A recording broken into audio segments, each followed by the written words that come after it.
Hello ನಮಸ್ತೆ ಎಲ್ರಿಗೂ ವಿಜಯಾಸ್ world YouTube ಚಾನಲ್ಗೆ ತಮ್ಮೆಲ್ಲರಿಗೂ ಸ್ವಾಗತ. ಇವತ್ತಿನ ವಿಡಿಯೋದಲ್ಲಿ ನಾನು 2 ತಿಂಗಳಿಂದ ತುಂಬ ಟ್ರೆಂಡಿಂಗಲ್ಲಿರೋ ವೈರಲ್ ಆಗಿರೋ ಕಾಸರಗೋಡು ಚಕ್ಲಿ ರೆಸಿಪಿಯನ್ನು ತಮ್ಮೊಟ್ಟಿಗೆ ಶೇರ್ ಮಾಡ್ತಾ ಇದ್ದೀನಿ. ಇದು ಸಂಜೆ ಈವ್ನಿಂಗ್ ಸ್ನ್ಯಾಕ್ಸಿಗಂತೂ ತುಂಬ ಸಖತ್ತಾಗಿರುತ್ತೆ, ಮಾಡೋದು ಹಾಗೆ ತುಂಬ ಈಸಿ. ಇದನ್ನು ನಾನು ಹೇಗೆ ಮಾಡ್ತೀನಿ ಅನ್ನೋದನ್ನು ಒಂದ್ಸರಿ ನೀಟಾಗಿ ನೋಡ್ಕೊಳ್ಳಿ.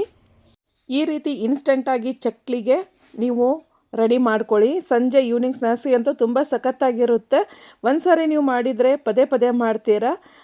ಬಹುಬೇಗ ರೆಡಿ ಆಗುವಂತಹ ಕಾಸರಗೋಡು ಚಕ್ಲಿ ರೆಸಿಪಿನ ಯಾವ ರೀತಿ ಮಾಡೋದು ಅನ್ನೋದನ್ನು ಒಂದು ಸಾರಿ ಕರೆಕ್ಟಾಗಿ ನೋಡ್ಕೊಳ್ಳಿ.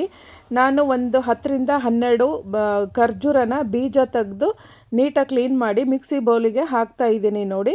ಹಾಗೆ 2 ಟೇಬಲ್ ಸ್ಪೂನಷ್ಟು ಅಚ್ಚ ಖಾರದ ಪುಡಿ, 1 ಟೇಬಲ್ ಸ್ಪೂನಷ್ಟು ಉಪ್ಪು, ಹಾಗೆ 2 ಟೇಬಲ್ ಸ್ಪೂನಷ್ಟು ವೆನಿಗರು, ಹಾಗೆ 1 ನಿಂಬೆ ಹಣ್ಣಿನ ಹೋಳನ್ನು ಬೀಜ ತೆಗೆದು ಈ ರೀತಿ ರಸ ಹಿಂಡ್ತಿದ್ದೀನಿ. 1 ಗ್ಲಾಸ್ ನೀರು ಹಾಕ್ತಿದ್ದೀನಿ. ಟೀ ಕುಡಿಯೋ ಗ್ಲಾಸಲ್ಲೇ 1 ಲೋಟ ನೀರು ಹಾಕಿ ಇದನ್ನು ನುಣ್ಣಗೆ ಪೇಸ್ಟ್ ಮಾಡ್ಕೊಂಡು ಬಂದಿದ್ದೀನಿ ನೋಡಿ.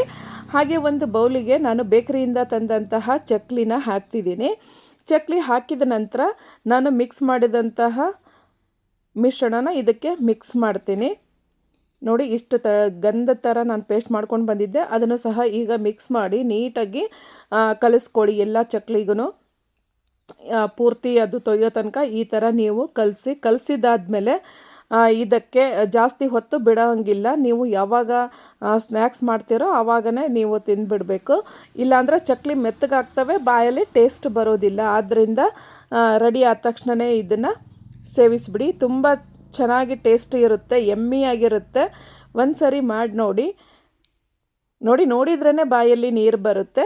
ಇದಕ್ಕೆ ನೀವು ಮೇಲೆ ಸೇವಾದರೂ ಹಾಕ್ಕೋಬೋದು, ಅಥವಾ ಚಿಕ್ಕದಾಗಿ ಕಟ್ ಮಾಡಿದ ಕೊತ್ತಂಬರಿ ಮತ್ತು ಈರುಳ್ಳಿನೂ ಸಹ ಹಾಕ್ಕೋಬೋದು, ಅದು ನಿಮ್ಮ ಇಷ್ಟ. ಯಾರೆಲ್ಲ ನನ್ನ ಚಾನಲ್ ಹೊಸದಾಗಿ ನೋಡ್ತಾ ಇದ್ದೀರಾ ಪ್ಲೀಸ್ ಸಬ್ಸ್ಕ್ರೈಬ್ ಆಗಿ, ಲೈಕ್ ಮಾಡಿ, ಶೇರ್ ಮಾಡಿ, ಕಮೆಂಟ್ ಮಾಡಿ. ಬೆಲ್ ಬಟನ್ ಕ್ಲಿಕ್ ಮಾಡೋದನ್ನು ಮರಿಬೇಡಿ. ಆಲ್ ಅಂತ ಬರುತ್ತೆ, ಅದನ್ನು ಸಹ ಸೆಲೆಕ್ಟ್ ಮಾಡಿ.